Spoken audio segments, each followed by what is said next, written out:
William Saliba has committed his future to Arsenal on a new long-term contract, understood to be around £200,000 per week, and will run to 2027. Saliba says, "I was born in North Paris, but became a man in North London. I think we can achieve everything. Of course, it's easy to say this, but we have the coach, we have the character, we have the players, and every year the team gets stronger." Milo, your boy has signed. Is this the most important contract extension at Arsenal thus far? I mean, the impact he had during the season, the impact we saw without him during the season was pretty big. He is one of the best young center backs. What do you think? This has got to be up there. I think this it's hard to choose between this and the Saka contract, because I think Saka has shown both at club and country level like what an important player he is for the club. But Saliba is definitely on par. This contract was one that was worrying a lot of people, so I'm so happy it's done. Rumors are we're going to announce Timber in the coming days. That'll be great. I've talked about depth for so long. Re-signing Saliba was absolutely key, because otherwise, with the year left on his deal, then you're thinking, well, if he won't sign, then we've got to look at selling him. And then, sure, you could get quite a good chunk of money for him, I think, based on the performances last season. I think it was, I can't overstate how important that was, given what it is. I think he's one of the best young centre-backs in Europe for his age. 12 clean sheets with him in the team last season. And as you say, when he got injured is really when... I'm not going to call it a collapse, because we still finished second. We didn't collapse down to 7th or something. But the change in fortunes of the defense was pretty clear to see. I don't put that all on him, but I think the confidence that it gave. I mentioned it during the season several times when we look at the actual week by week games. The confidence that it gave Gabriel next to him was immeasurable, and once you put Holding in there next to him instead, Gabriel looked like a different player as well. So it's really, really interesting. And I was looking at a couple of the stats that jump out to you. I think out of defenders, he won possession in the defensive third of the pitch more than any other defender in the Premier League, and he had the third highest tackle success rate for defenders in all of Europe's top 5 leagues. Oh wow. So and he missed obviously nine games or 10 games or whatever it was in the end. He's got everything that you want to see out of a centre back. He's got the positioning. He can carry the ball. He scored a couple of goals. One of them was a lovely goal from the edge of the area. I don't know if you remember that. Was it Fulham? I think I can't remember. May have been. I forget. But it was a lovely sort of looping shot from the edge of the box, off a first time shot. Really nice. Probably a complete mistake. Fluke, but who knows? But no, he looks for his age. The composure is incredible. I can't wait to see how he does in the Champions League this season. I want to see, that's the kind of player, if he stays fit, will win us trophies.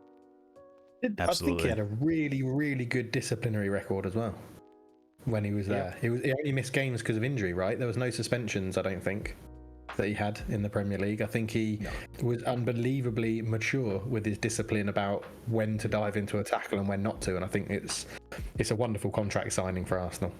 I'd put Saka above it though, because everyone loves a homegrown kid more than a friend. On the topic of Saliba, number 2 though, I'm a numbers guy. Number 2 is a little awkward for me. I don't know. Number 12 was felt strong, You're talking to someone that saw William Gallas play in the 10 shirt. True. So I listen. The number 2 is fine. I think there's been some great number 2s at Arsenal. I would associate it with the right back position more than any. But you remind me all the time, Cart. The days of traditional football are long gone. Oh, true. Touche. You old fossil. Touche. Touche. Very well. Yeah, he's got you there. good. Who was the number 2 before? Who's given it up? I know Abu Bellerin was the last, wasn't he? Bellerin. Bellerin. I don't think. Did anyone have the 2 after Bellerin? Did Debussy wear 2, or he wore 20 or something? Debussy. I want to say I remember Abu Dhabi had the number 2, I think, a long time ago. He was a midfielder. Right? Yeah, he was a midfielder. Because in my head, I always had Tommy Asu as number 2, but I think he was number 12, wasn't he? 20, I think. Saliba was 12. Oh my god! So my it was Hector Bellerin. I was correct, by the way. Before that, it was Debussy, Abu Dhabi, who I loved, but that was okay when he was a sort of defensive mid as well. David O'Leary wore it, Andy Linnigan, Lee Dixon, Nigel Winterburn, Michael Thomas, some absolute greats on that list. Kenny Sampson. Michael Thomas. Yep. He was a centre forward, wasn't he? No, not at all, mate. He just happened to score that goal that you know him for. Oh, is it? Against Liverpool to win the league, that's all. Yeah. Michael Thomas running through from the back there, yeah. Yeah, against Liverpool, isn't it? Fabulous. Other news for Arsenal here, so we're on the topic. Reece Nelson also agreed a new deal last Thursday, so he's committed his future to Arsenal as well. It's amazing what one goal late against Bournemouth can do for your career. Listen, I'm not a Reece Nelson hater. I don't think, as a depth player, it's fine, but he must know that he's a depth player, right? He's not getting near the starting 11 unless it's a Carabao Cup game or now we're in Premier League and Champions League. Big competitions. Let's be serious. He's going to be off the bench at best, and I mean he must be okay with that. They wanted to reward his loyalty and service, and yeah. Last highlighted here we have Bro saying, "I hope we never see an outfield player with the number 1." How epic would that be? Response? Oh, I did. Oh, Edgar Davids. Edgar Davids as player manager at Barnet. I didn't know took that. over player manager and gave himself the number 1 shirt. That's a trivia question and a half. That's a good one. Yeah. Very nice. Anything else to add about Arsenal, Milo? Just business as usual? Look, this week could be a big week for us. I mean, obviously the Declan Rice deal is all, for all intents and purposes, done, as is the Urian Timber deal. Yeah. Those are rumored to be officially announced this week. Bring it on. I also saw Forgotten Man. Many of you may have forgotten. I saw Marquinhos back in training. Club insiders suggesting we're going to see a big season from Marquinhos this year. So I'm intrigued by that.